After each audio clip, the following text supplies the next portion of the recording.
Assalamualaikum warahmatullahi wabarakatuh. Assalamualaikum warahmatullahi wabarakatuh. Allahumma sholli wa sallim ala sayyidina Muhammad wa ala ali sayyidina Muhammad.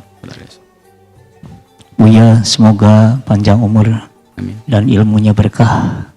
Semoga Allah Subhanahu wa taala memberi kemudahan di dalam perjuangannya. Amin ya rabbal alamin. Begini Buya, ada yang bertanya kepada saya. Katanya begini, saya itu pengen baca Quran banyak. Pengen baca Quran sampai tamat. Sebulan itu berapa tamatan.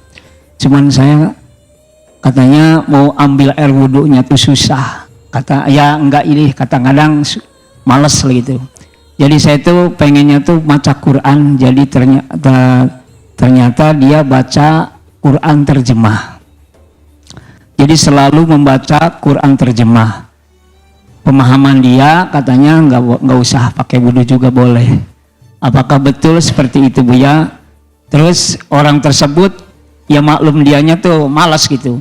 Pengen sholat sunnah di dalam waktu sebelum sholat asar, dia punya air wudhu, dari air wudhu langsung masuk masjid, dia sholatnya diborong Buya, niatnya tuh niat sholat tahiyat al-masjid, niat sholat syukur wudhu, niat sholat hajat, niat sholat istikharah. Jadi niat seperti itu mengambil pahala itu hukumnya bagaimana? Mohon penjelasan. Sekian, terima kasih. Akhirul kalam. Billahi taufiq wal hidayah. Assalamualaikum warahmatullahi wabarakatuh. Assalamualaikum warahmatullahi wabarakatuh. Di dalam membaca Al-Quran, kelebihan Al-Quran dengan buku-buku yang lain, Al-Quran kitab suci, firman Allah. Di dalam baca Al-Quran, faham Anda atau tidak faham, Anda mendapatkan pahala. Kalau baca buku tidak faham, Anda sudah nggak dapat apa-apa. Nggak faham. Baca buku nggak faham, nggak tahu ini apa, bahasa apa, nggak faham. Tapi kalau membaca Al-Quran, ini kelebihan daripada Al-Quran. Biarpun Anda tidak faham, maka Anda sudah mendapatkan pahala.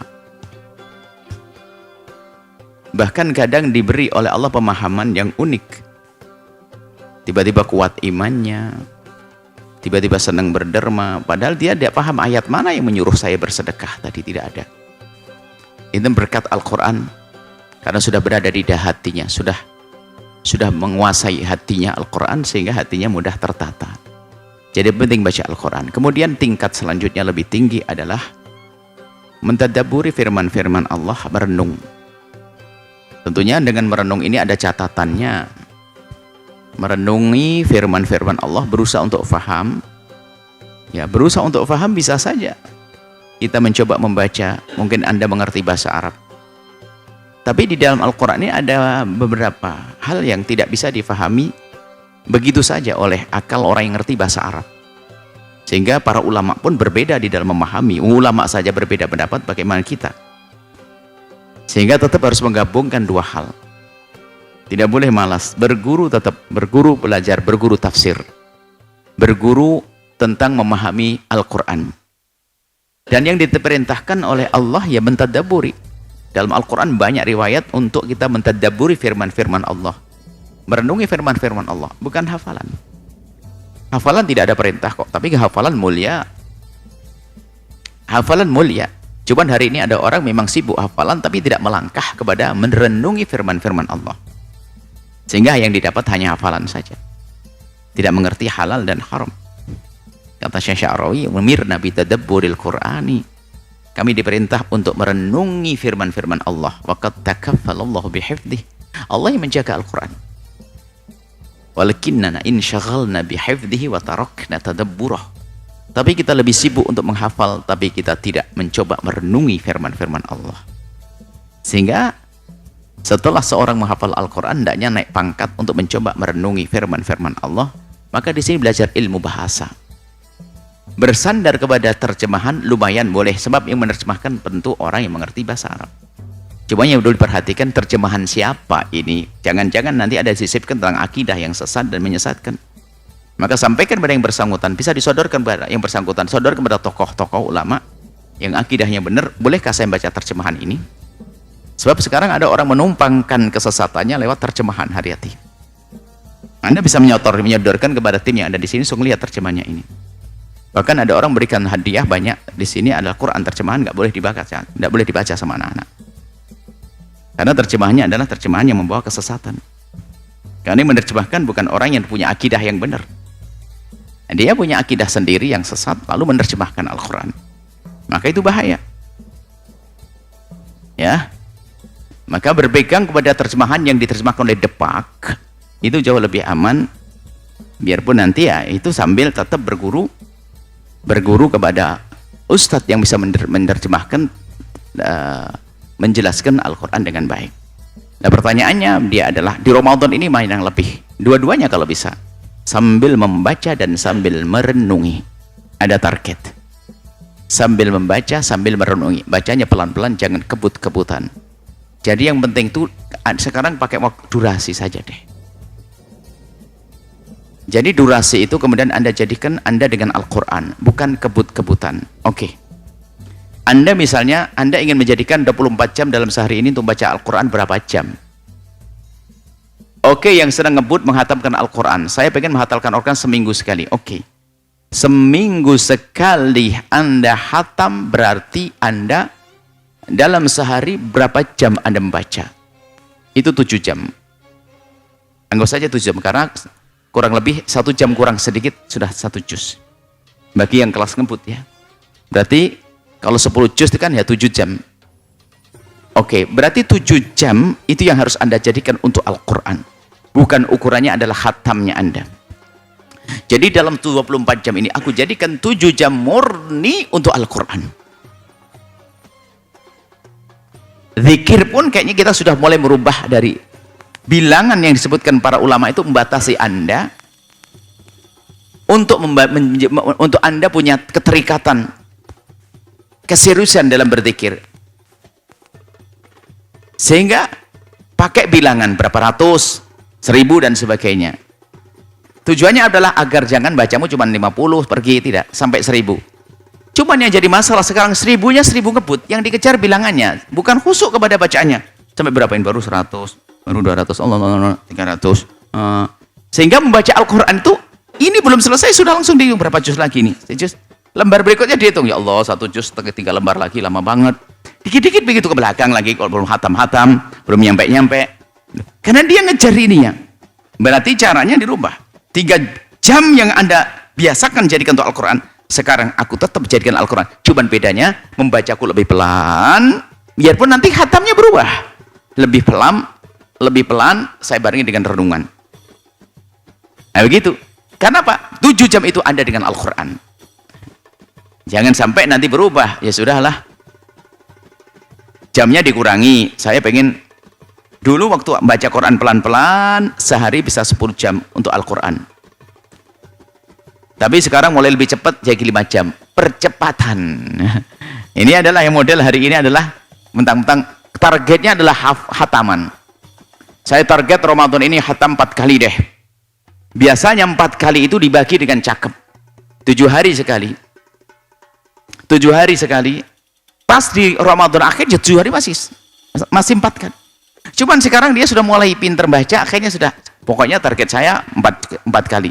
4 kali yang diborong di awal, dipercepat, ngebut. Nanti saya mau nongkrong deh, jualan kayak apa. Sehingga 4 kali hatam itu sudah diselesaikan dalam waktu 15 hari. Selebihnya Pak, kan saya sudah 4 kali hataman. Nah ini adalah mundur dia, merosot. Jadi sekarang per hari saja deh. Berapa jam Anda bersolawat kepada Nabi? Dan Anda pastikan, jadi Anda tidak pakai, nggak akan terganggu dengan bilangan dan hitungan apa lembar-lembar itu. Pokoknya jam 7, jam habis sholat subuh, pastikan aku akan keluar jam 7 pagi. Bismillah, bacanya tenang, merenungnya juga tenang. Itu pahalanya jauh lebih gede dong daripada kebut gitu. Nah, ini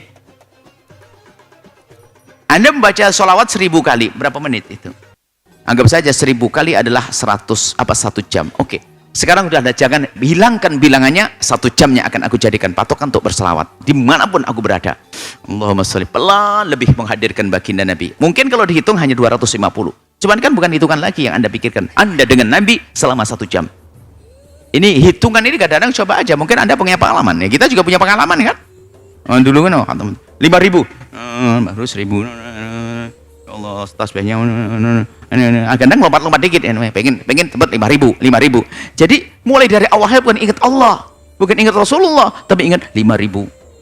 Ini kata Buya ini mumpung bulan Maulid harus 10.000. Allahumma sholli Muhammad Muhammad, tapi tidak 3.000 Muhammad. Baik, maka angka 2.000 tik Allahumma dikit-dikit loh. Bukan Nabi yang diingat, angka di tasbih elektronik itu. Betul begitu? Betul, berubah ya. Berubah ini. Elektronik dilihat terus dari awal, bukan Allah, Rasul. Nah, 2.340. Nah, ini baca Al-Quran kita mungkin sistem waktu saja, sehingga tidak ada celah hawa nafsu untuk melepaskan Anda dari Al-Quran. Lah, setelah itu boleh Anda bagi, tetap ada pembacaan resmi, kemudian dibarengi dengan tadabbur, membaca terjemahan juga sah-sah saja. Karena membaca terjemahan membantu untuk faham. Tapi ditambah lagi, jangan lupa berguru. Kalau tadi yang ditanyakan orang malas, tidak mau berguru. Nah ini. Kemudian yang kedua adalah, jadi mirip, memang tipis sekali antara pemalas sama orang alim yang soleh. Ya, orang alim soleh itu misalnya begini. Orang alim soleh sama pemalas tuh mirip. Harus hati-hati. Pemalas. Jadi pemalas itu ya kayak tadi, sholat itu digabungin, pemalas dia. Sholat malam itu adalah mungkin 5 rakaat, 2, 1, 3 witir, 2-nya. 2 rakaatnya macam-macam. Segala macam, ada hajat, ada wudhu, ada ini dan sebagainya. Kapan disebut pemalas ini? Disebut pemalas adalah jika tidak pernah ada tambahan. Dalam keadaan nganggur pun dia tetap sebegitu. Cuman kalau orang alim yang mengerti adalah dalam keadaan tertentu dia biasanya mungkin lebih banyak dari itu. Apakah dilakukan di kendaraan dan sebagainya. Sehingga kalau malam itu dia misalnya, malam itu, ya Allah malam ini capek sekali saya. Pulang dari bepergian dan sebagainya. Kemudian ya Allah saya hanya punya 5 rakaat. Akhirnya karena dia cerdas, cuman karena hari ini saya cuman 5, niat saya perbanyak. Dan boleh. Jadi niatnya sholat 2 rakaat, ada sholat wudhu, ada hajat, ada tahajud, ada istikharah, di double Allahu Akbar. Jadi ini tipis sekali, tinggal Anda tengok diri Anda ini memang gara-gara malas, atau memang Anda ini ingin mendapatkan pahala besar. Mirip loh ya, malas sehingga double niatnya, pengen pahala besar, karena Anda cerdas. Mirip-mirip. Jadi memang khususnya para ustadz itu banyak alasan. Sholatnya itu adalah sedikit alasannya, ngerti niatnya banyak. Yang penting niatnya. Sementara ibu-ibu di kampung itu Masya Allah 1,5 jam sholat malam, nggak beres-beres, sujud berdiri lagi, Masya Allah. Ini ustadznya langsung double niat yang Masya Allah, semua sholat diniatkan situ. Tinggal mirip-mirip ya. Cuman yang jelas, bagi yang niat habis wudhu, niat wudhu, kemudian niat tahiyatul masjid, kemudian niat yang lainnya yang boleh, istikharah dan yang lainnya, itu sah dan itu sebuah kebaikan. Yang boleh, yang penting tidak boleh menjadi sebab kemerosotan. Maksudnya kemerosotan ini, Bu, ada seorang ibu selama ini kalau sholat malam itu adalah sampai 13-15 rakaat, sampai 15 rakaat. Sholat wudhu 2 rakaat, hajat 2 rakaat, istikharah 2 rakaat, kemudian yang lain banyak. Cuman gara-gara kenal ustadz, ibu, sholat itu boleh digabung niatnya untuk sholat-sholat kelas mutlak itu, wudhu sama istikharah boleh digabung. Tak taunya malah kurang dari 13 menjadi 5 rakaat. Ini keblinger namanya. Bukan begitu maksudnya. Dihadirkan boleh menggabungkan niat dengan niat itu adalah untuk mendapatkan pahala. Tetap kebiasaannya terwujud. Sudahlah, namanya sholat sama dengan sedekah. Anda selama ini sedekah untuk apa sih? Sedekah saya setiap minggu sedekah 100.000 saya masukkan ke masjid lillahi ta'ala. Bagus. Tinggal sekarang ibu tetap 100.000, cuma niatnya ditambah. Saya niat sedekah ini adalah ke masjid untuk aku hadiahkan untuk ibuku pahalanya. Diniatkan juga semoga dengan sedekahku anakku jadi baik. Aku niatkan semoga sedekahku menjadi sebab aku bisa silaturahmi. Aku niatkan dengan sedekahku ini semoga Allah menutup aibku. Aku niatkan, loh, tiap 100.000 tetap. Bukan dikurangi 10.000 niatnya banyak. Kan katanya Buya, semakin banyak niatnya akan lebih gede pahalanya. Lebih baik biar aku kurangi angkanya tapi niatnya aku berbanyak. Dari 100.000 menjadi 10.000 tapi niatnya banyak. Keblinger ya. Loh, bisa jadi begitu, karena apa? Sudah ngerti niatnya. Bayangkan, saya niat 100.000, tapi 10.000 dengan niat 10 kan kayak 100.000. Niat 10.000 sedekah, niatnya 10 kan kayak 100.000. Mending 10.000 niatnya 10. Ini salah paham ya. Itu saja insya Allah. Bagus, yang jelas tidak boleh kita jelekkan orang yang pengen membaca terjemahannya. Jangan disalahkan juga. Akan tapi yuk kita tingkatkan sambil belajar kepada guru. Yang menggabungkan sholat-sholat sunnah seperti itu, ya sah, bagus. Akan tapi ada aturannya. Sholat fardu nggak boleh digabung dengan sholat yang lainnya. Sholat sunnah ba'diyah qabliyah tidak boleh digabung dengan sholat yang lainnya. Yang boleh yang sekelas mutlak, Bu, wudu, istikharah, tahiyatul masjid dan sebagainya, itu boleh digabungkan dalam satu niat ya. Ada itu kalau kembali kepada pelajaran sholat sunnah yang pernah kami hadirkan, di situ kami rinci. Tentunya tidak kami hadirkan di sini, wallahu a'lam bishawab. Baik, Bu, ya, selanjutnya dapat tadi ada apa tadi, memegang Quran terjemah malas wudu atau malas, ada malas wudu baik. Terjemahan Al-Quran, jadi ada disebut oleh para ulama, apakah terjemahan Al-Quran itu dianggap sebagai tafsir atau bukan? Jika Al-Quran dibarengkan dengan tafsir itu adalah segala kalimat yang disusun untuk menjelaskan Al-Quran. Jika Al-Quran dibarengkan dengan tafsir, kemudian tafsirnya terbukti kalimatnya lebih banyak daripada Al-Qur'annya, maka Al-Qur'an dipegang oleh orang yang tidak punya wudu, maka tidak apa-apa, boleh. Cuman memang kelihatannya orang malas tadi itu ya, wudu aja malas nih, padahal kalau berwudu berlipat gandakan pahala. Jangan-jangan tuh ustadz yang tadi double sholatnya sudah malas wudu, wudu kok malas. Akan tapi jika tafsirnya itu adalah sebanding sama dengan Al-Quran, maka hanya tafsir lafdiyah, tafsir menjelaskan tentang lafadznya, la raiba la syakka, berarti kan sama seperti itu, hanya memahamkan tentang makna-makna makna-makna lafdi harfi, maka itu bukan sebuah tafsir, maka tetap saja diharamkan bagi orang yang punya hadas untuk menyentuhnya. Tapi sama terjemahan, jika ternyata di dalam terjemahannya itu juga letterlek, terjemahan lafdi, maka itu belum dianggap sebagai tafsir. Tapi kalau sudah terjemahannya itu adalah sudah ditambahi dengan penjelasan-penjelasan, maka itu disebut sebagai tafsir. Nah, selagi terjemahannya bukan letterlek, bukan terjemahan harfi lafdi tadi, tapi sudah mengarah kepada penjabaran, ya, sekecil apapun ada penjabarannya. Dan setelah itu muncul dugaan dalam diri Anda bahwa terjemahan dan penjelasannya jauh lebih banyak daripada Al-Qur'annya, maka di saat seperti itu boleh dia menyentuh Al-Qur'an dalam keadaan tidak punya wudu. Yang jelas dia adalah pemalas wudu. Bahkan kita himbau kepada siapapun untuk tetap punya wudu dalam keadaan apapun, biarpun tidak membaca Al-Qur'an. Biasa dengan wudu seperti itu. Baik, ini saja insya Allah.